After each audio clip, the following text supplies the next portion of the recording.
Hello everyone, welcome back to the Gallagher Chats YouTube channel for the second away sale of the season.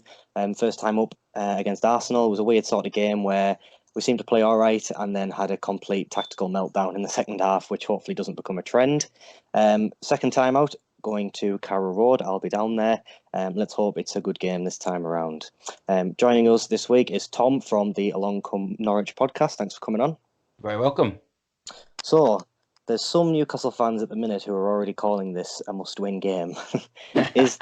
Would you agree with that, or do you think that's a little bit desperate this early in the season? Yes, it's way too early to say must-win game because we still don't know who's good and who isn't. I think what's probably more apt is to say, we were the European champions, you were a European finalist, or rather had European finalists come to you last week. So probably what's better to say is this is the first time we can actually say, okay, where are we actually at? What does this squad actually look like against the teams that realistically both teams would say, if you were going to write down the 10 or 11 games where you felt like you were likely to get something, Norwich would be on Newcastle's list and Newcastle would be on Norwich's list. So I wouldn't exactly say that if either team loses on Saturday, then that's it. We should start planning for how to use the parachute payments. But I think it is fair to say that we after 90 minutes on Saturday, if Newcastle do have a tactical cock up second half, and if we concede 4 goals, if you see what I mean, then both teams would go, oh, okay, so that wasn't just because we were playing someone decent. It was actually because we're in a bit of trouble. Yeah, I think that at the minute with Newcastle, it's just the unknown at the minute. We obviously lost Rafa, and we've got some new signings. We kind of don't really know how we're going to play at all. And I actually think we did all right against Arsenal. Bear in mind, it was a weaker team, but I think there can be some positives taken from it. We've been rolled over by Arsenal in the past, so it wasn't too bad. I think equally from your guys' point of view, I watched the game you played against Norwich, and for a lot of Liverpool. it was just If we could have played ourselves, we would have at least. Yeah, that would have been great, wouldn't it? Yeah, Yeah. Norwich against Liverpool. Yeah, I watched that game, and you could just see Liverpool's quality. But I think you guys look really dangerous. I don't know if you'd agree. Yeah, what we wanted going into the game was a 20-minute spell. And we said this on the preview pod we did with the Anfield Wrap, and likewise on our own pod and website at longcomenorwich.com. If we can get a 15-20-minute period in that game where we create chances, we play the football, and that was really crucial for us because we're not exactly happy clappy, but we're not. It wouldn't be the end of the world for us to go down because we win the championship, every 3 or 4 years anyway. So, we're more than happy to go down because we win loads of games. We like winning 2/3 of our games. But realistically, what we wanted was 15-20 minutes where we could play the same style of football because we were so gorgeous to watch last season, and we won the league playing such fantastic football. The most important thing for all of the fans were, let's just keep playing that way. And it doesn't, I would rather go down. I'd rather go down being 20th and playing that football than stay up in 17th playing stodgy pursuit football. Yeah, I think because I must admit when you went sort of 3-0 down quite quickly and you were still trying to play it out from the back with Grant Hanley, I was thinking, what are these guys doing here? Yeah. But you could see when you really turned it on and you were getting it up to Pukki, who looks like a quality striker. I think you're going to make a lot of teams worry. He's not bad for free, is he? Yeah, was that what he was free? Was he? Wow. He was free. Emi Buendia, the lad who played him in, 1.5 million. Dermich, Switzerland international striker who's been to 2 World Cups on a free. It's unbelievable the stuff. I think net something like less than 2 million net this summer. Yeah, I saw your bottom of the transfer table, but yeah, you've clearly got quality there. Well, but realistically, we've signed £60 million worth of players in the 8 new contracts or 9 new contracts we laid out. So all the lads that were relatively new to the team anyway, who were already on 3 years or 4 year contracts, the ones who were on 4 went to 5, the ones who were on 2 went to 3, and we just kind of extended everyone, gave everyone a bit more cash. Because realistically, all of those players now are great saleable assets. So Pukki, for example, if we were to come down or for any reason the bubble was to burst with him, he is now I've just scored 31 goals in the championship, so he's now worth a few million. We've got that real strong nucleus at the back of the 2 fullbacks who again got loads of praise. The 2 British young fullbacks, Lewis on the left and Aaron's on the right, got loads of praise from the pundits on Friday night against Liverpool, and they are going to be they'll be getting plenty of plaudits all throughout the season because they're incredible. And there's £50 million worth of young talent in our back 4. So if the worst were to happen, the club's really nicely set up with the business they've done and the deals they've signed up. They've signed people onto.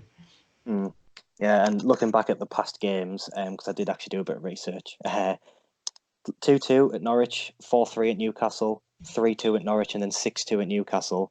So that's about 24 goals in the past 4 games. Well, the 6-2 was even though it was in October, that was effectively the game that relegated that team. So both in those who heard things from within the club, that was the game which the momentum that we had through the playoff final, because that was the team that came up through the playoffs. All the momentum was lost, and we that was the point at which we did what we were desperate not to do at the Liverpool game, which was where we shipped 6 goals, and all of a sudden we went, right, okay, we need to change what we're going to do, and we need to start playing bank to four, etc., etc. And I can't see this team doing that. I mean, we don't really have the players to do it. I mean, you mentioned Grant Hanley. I mean, he's bless him, good lad, hilarious lad, in fact. But he's third choice centre back. He's only He was the same when he was at Newcastle. Yeah, He he's was always only in the next team, on. but he's a terrific leader. He's a fan, and the reason he had the captain's armband because he's a top boy. And last season he was fit for nearly all of the season. He missed the derby, and we all had our heads in our hands because we thought, well, he's really solid, and he's the sort of player you need in a derby. And then the young lads that came in to kind of deputise for him, he then couldn't get him out of the team for the rest of the season because we were playing so well. But apparently, from a character and morale point of view, he was superb with the young lads in particular around the dressing room, keeping them going and giving them little bits of info. So yeah, it was a shame for him that what was already likely to be a short-lived run in the team might be even shorter now. But he still might get the nod on Saturday because I'm not sure Close is quite ready. Yeah, it's one of those things where you don't see it on the pitch, but you just don't know what impact players have. And I think there's an element of that with the squad that Rafa built in the Championship, where we got rid of all the bad eggs and brought in lots of good eggs like Richie and Lascelles, and getting Dubravka in as the keeper. There seems to be a lot of unity in our squad, and there's the hope that a lot of that team isn't just going to forget Rafa's coaching.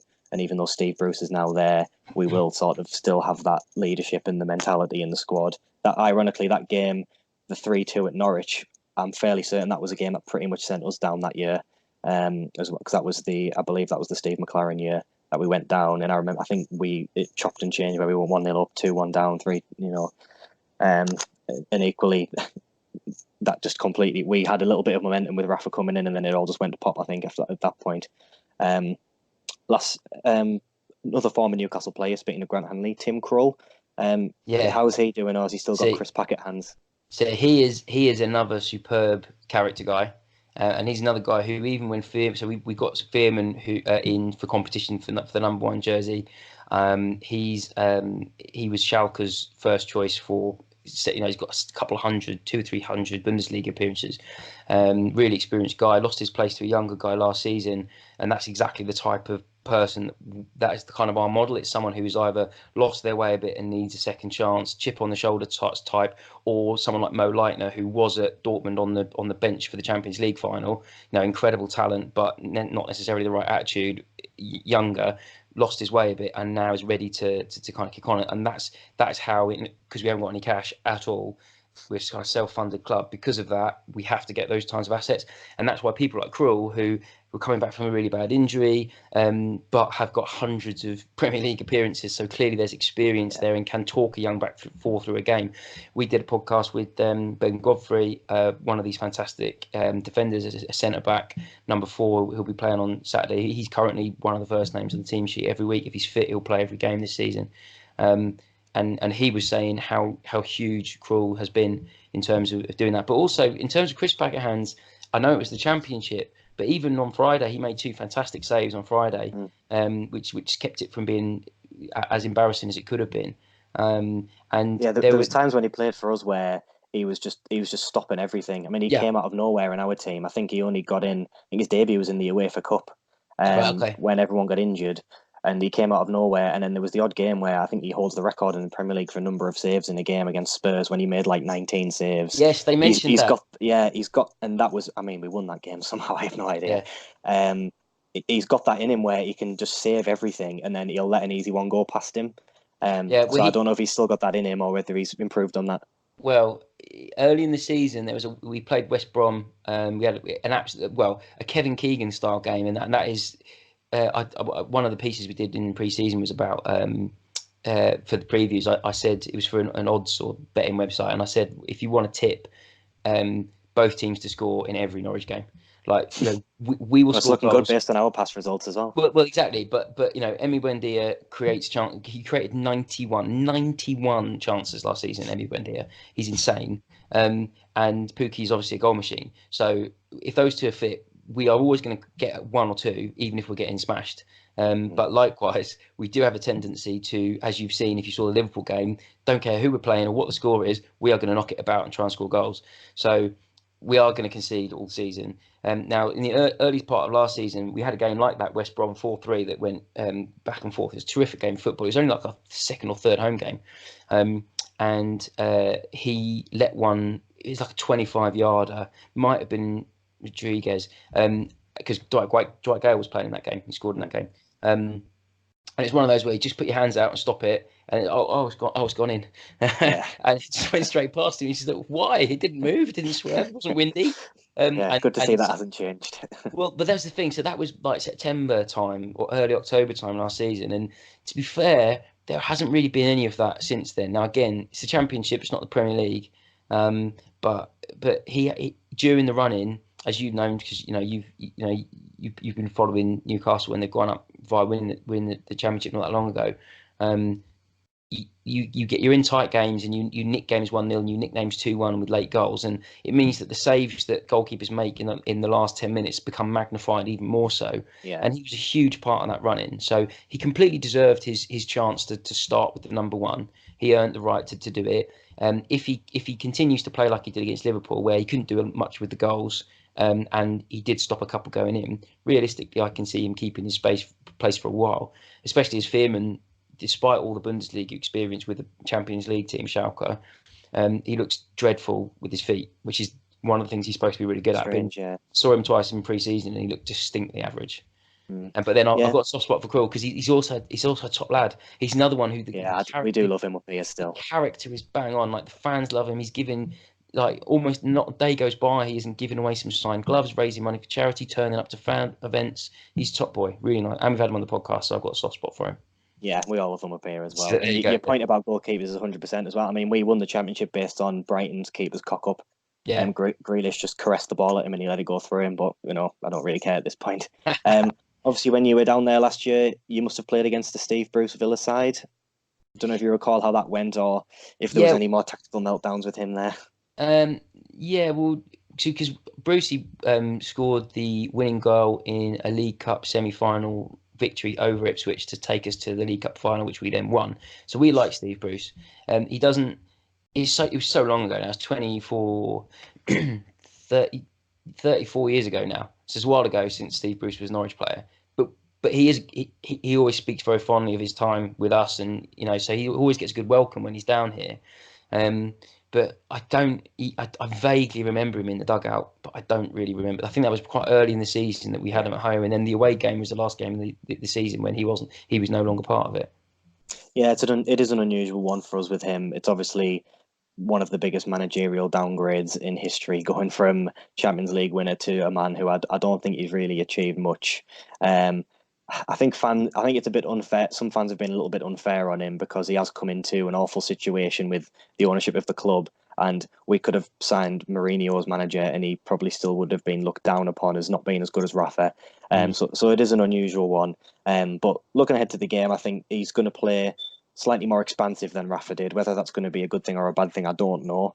But just looking as to how I think the game's going to go, I do think our both teams to score shout is a good one. We've got some new attacking threats. We've got Saint Maximin, who is meant to be amazing, but we haven't seen an awful lot of him yet. He looks like he might be the new sort of Ben Arfa type, the Maverick. New striker in Joelinton, who had the same record at Hoffenheim that Firmino did. So he potentially is good. And I mean, against Arsenal, we basically took off all of our centre midfielders and lost control of the game, but we were still trying to get goals. So I can't see this game going any other way than 2 or 3 goals a team. Really, I don't know if you'd agree with that. Yeah, very much so. I think all of our home games in particular are likely to be 4 goals plus. Now, whether or not we get 3 of them, and whether or not we get 1 of them, I would say it will be above 4.5 goals this weekend. The appetite, it's our first home game back in the top flight. It's a game which we're planning to do some bits and pieces as along come Norwich, so the atmosphere will be absolutely jumping. The flags, the surfer banners, everything will be out. The atmosphere will be incredible. Hopefully the weather won't be too horrific, although apparently it's going to be a bit rainy.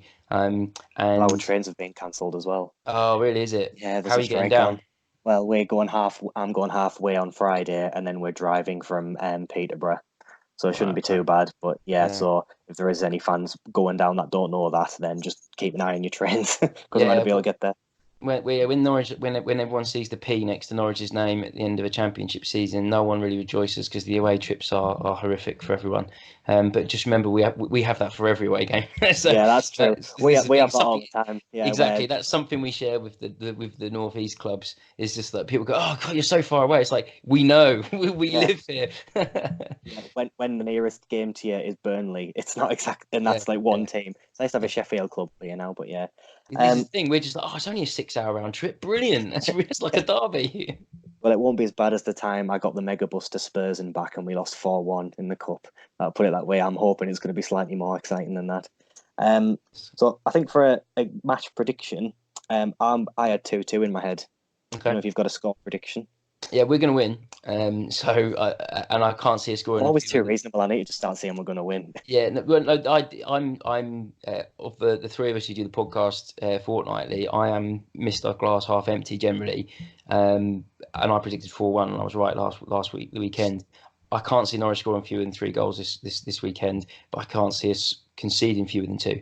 So I'll go for an incredibly thrilling 3-2. 3-2. Yeah, that's probably fair. I mean, our defence is definitely not going to be as solid as it was under Rafa, but it will probably be a three of Dummett, Lascelles, and Shah, who are three very good defenders, but now they've got the coaching of Bruce without any protection in front of them. So it's probably a fair assessment. I think you'll score a few goals. Looking at the season in general, how do you see both teams finishing? Newcastle are lumped in with two or three others where so much has been thrown up in the air during the close season. There's so much difference there that, and with what's going on off the field, is one of those where it could very, very easily go off the rails very, very quickly. It's got all the hallmarks of a new striker. Yes, he might have the same record as Firmino, but he doesn't score that many goals at the top level, and that is a big price tag. And if he gets one at Carrow Road or gets two at Carrow Road, and then gets one again against Leicester in the cup or whatever, and then you really start kicking on, then brilliant. But we've had similar big signings for. I remember Van Wolfswinkel scored in his first game, brilliant, fantastic. Then didn't score, and then it clearly became a massive thing that he still hasn't got his goal yet. And Well, so that's the risk we running into because we basically replaced Rondon and Perez, who were relatively proven, with Joel Linton and Saint Maximin, who could be absolutely, they could be world beaters, but they could also 54% of your be. goals I saw apparently over half your goals came from Rondon Wouldn't and surprise Perez. me. Yeah. Yeah, wouldn't surprise me. So that's the risk we're running now, where these guys might start firing. They might be the next best thing. We might have the new sort of Demba Ba, say Ben Arfa, but they might be crap. You just Yeah, don't know. yeah, yeah. No, And I've that never is seen them tricky. outside of YouTube either, so you just don't know these Yeah. things. If you're in a relegation battle, that's when, if you haven't got unity with the player, and so that was why the comment of I saw an article about apparently Richie made some comments before the game about, I'm not sure what the fans are complaining about. We spent Yeah, 60 good. million, and it's little things like that have happened throughout the summer that obviously outside are looking in from several hundred miles away. Um, when you're asked who's going to struggle this season, they're the kind of things you point to and go, that's the sort of thing that happens with the team that struggles. Like that is, you don't get those type of sound bites in a really solid season where you finish ninth. That Mm. that that doesn't tend to come out of the cup. Now it's a long season and a lot can happen, and there's another transfer window, and you could have two. I mean, you're Newcastle, you could have two more managers by the end of the season. Like that. That's the thing. You had relative stability with Benitez, but like for Newcastle And an recently. opportunity as well, which was the worst thing. Yeah. Well, I think that's what Richie maybe isn't appreciating, that he probably feels like he's kind of achieving his ambitions to a certain degree at a big club with a big fan base and earning a lot of cash. And is he ever going to be good enough to get to into the top six? Probably not. So therefore, he's always going to bounce around the kind of 7th to 14th best clubs, really. Although I'm a huge admirer of his, he'd be probably one of the first ones who I've seen play enough in your squad to say yes, please. And also he would fit in Farkas football. He would be able to play in our midfield. But yeah, so with that, unfortunately, to be completely honest, I did tip Newcastle to go down, but again, purely because I had to pick 3 when I was doing my various different previews, and with all of the other clubs, there just seems to be more that doesn't quite seem to have clicked yet with Newcastle than there is with others. But it's very, very early in the season, and I'll be able to, I'll know a lot better come Saturday tea time, having seen them all in the flesh for 90 minutes. To know whether or not I'm going to have egg on my face at the end of the season or not. I mean, bear in mind, I predicted last season that Sheffield United would get relegated, and they came up with us. So what do I know? Let's hope you're equally wrong this time You might around. win the league. It's going to be Champions League for Champions League Newcastle. football next season. Then. Yeah, I think Steve Bruce in the Champions League. Can you imagine it? Oh dear, oh dear. I don't think we could deal with the excitement. I don't think we could deal with it. Bless I mean, his heart. Pardew got us to the Europa League, so you never know. Europa League Mm. semi-final, I think it was. So I think a lot of fans would agree with your sentiment there about how I think we're quite 50-50 as a fan base as to whether we'll be up or down. And I think this is why a lot of our fans, going back to the first point, are seeing this as a must win. It's not necessarily must win, but it's must perform. We need to look like we're a team that's going to compete this year. And, it's going to be very indicative of how the season's going to go. If we get rolled over and it looks like a Pardew performance or a McLaren performance or a John Carver performance, forgot about him, then it could all just go that could just completely toxic environment straight away for the season, and we're up against it. So I actually agree with you. I think we'll take the last relegation spot. Unfortunately, I'd love to be proven wrong, and I hope I am, but that's it. And what about Norwich? Do you just think stay up, not any more than that? It's far more important that we play football. It's far more important that we play exciting football and we continue the kind of brand of Farker football that we've been playing. It's the bond between the players and the fans is greater than it's been for 30 years since we used to drink in the same pubs as them. They genuinely do not feel like the millionaires that live in different houses to us. They are, and they do. But the point is the togetherness is unbelievable, and this is our 4th promotion in the last 12 years or whatever. We are very, very used to this. It's not like we're naive and we don't know there's always momentum with promoted teams. Of course there is. This is different. Like the unity is so strong right now that honestly results don't matter as much as performances to us, because we've been here, we've seen it, we've done it. We're fairly confident we're not going to be in the Premier League for another 10, 12 years. We'd love to be established, but without a billionaire benefactor that has got absolutely squeaky clean ethics, and Delia and Michael and the rest of them can trace the money back to where it really comes from, which most of the time these days you can't. We're not going to be selling up anytime soon. So therefore, on our sustainable model, if we can get 2 or 3 years in the Premier League, playing some fantastic football, getting tonked every now and again, but also dealing out a few tonkings with some real style, then do that, and I'll settle for staying up. But I do actually think we're going to be okay. I just think we're going to score enough goals. I just don't. I think we're going to score as long as injuries are kind to us with our key players. So Emmy and Pookie obviously, and then Patrick Roberts, who we've got on loan, who I actually think might just get a start. I think he might get a start on Saturday. If he looks anything like as good in real life as he did in pre-season, just the way he complemented Emmy, the two of them, then I think we're going to score too many goals to go down, and so I think we'll be 15th, probably not much higher than that, because we will get tonked against most of the big boys, but I reckon we'll be okay, and I think we'll be okay by about February, March time. I don't think it's going to be last day of the season fingernail biting stuff, but we'll see. Yeah, no, I think it's hard to disagree with you, to be honest. And obviously, it'd be nice to speak to you again for the second game and see how we're doing. We might be complete opposite ends of the spectrum, but who knows? Right, that'll probably do it. So I've gone for a draw and you've gone for a win for Norwich. So I think that probably about sums up how Newcastle fans are feeling and how Norwich fans are feeling, to be honest. Happy days. So Tom, thanks very much for coming on. Best of luck for Saturday, and I'll speak to you soon. All the best. Safe journey. Thanks, mate. Cheers. Cheers, bro.